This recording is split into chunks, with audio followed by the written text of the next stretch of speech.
Arithmetic progression से लिया हुआ प्रॉब्लम।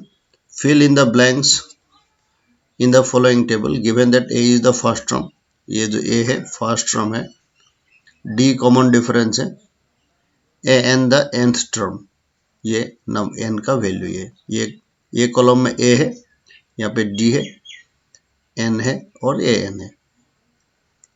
ये अननोन है, ये अननोन है, ये सब प्लेस में क्या होगा वो निकालना है।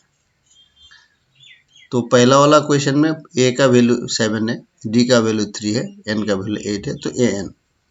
सो ए एन का फॉर्मूला क्या होगा, A N equal to A plus N minus 1 D.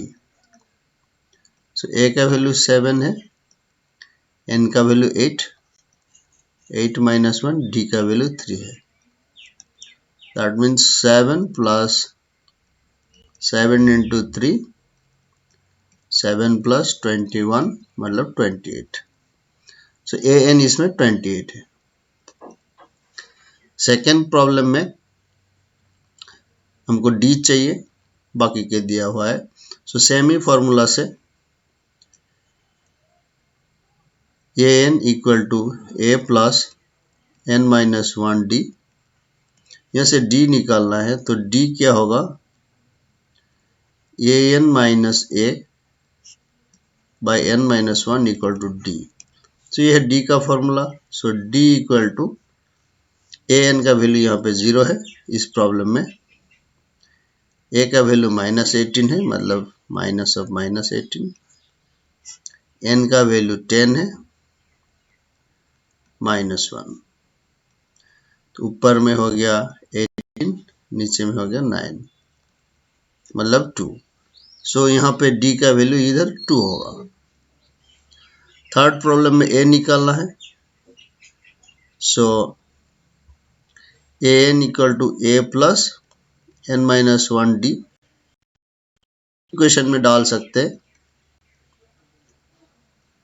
A N का वैल्यू -5 है, ए का वैल्यू अननोन है, एन का वैल्यू 18 है, -1, डी का वैल्यू इधर -3 है। सो यहाँ से क्या मिल सकता है, -5 इक्वल टू ए, इधर हो गया 17 into -3। So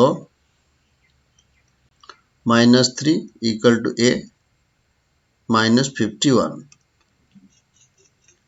so -5 plus 51 equal to A. That means A का वैल्यू कितना हो गया, 46। सो इस प्रॉब्लम में, थर्ड प्रॉब्लम में ए का वैल्यू है 46। फोर्थ में एन निकालना है।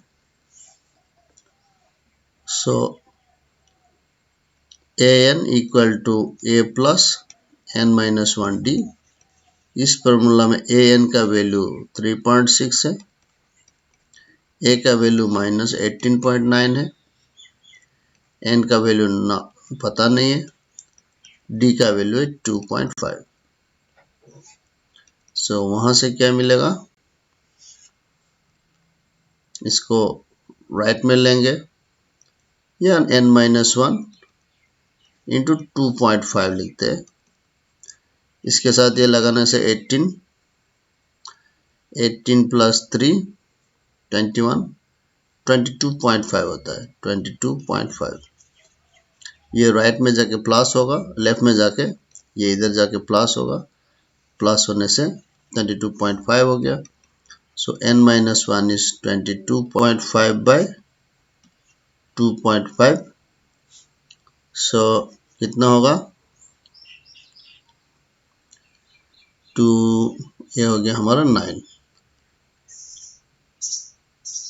9 होगा, 925 जा 225।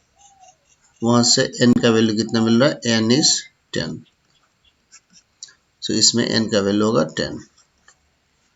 अब next roman number 5। So roman 5 के लिए ए का ए एन निकालना है। ए N equal to A plus N minus 1 D. इधर डी का वैल्यू 0 है, सो क्या होगा, सेम ही होगा 3.5 n minus 1, n का value 105 minus 1, d is 0, that means 3.5। सो जब d का वैल्यू 0 है तो n का वैल्यू भी a के बराबर होगा 3.5। तो इसी के साथ ये वीडियो यहीं पे खत्म करते हैं। Please like share and subscribe the channel. Thank you very much.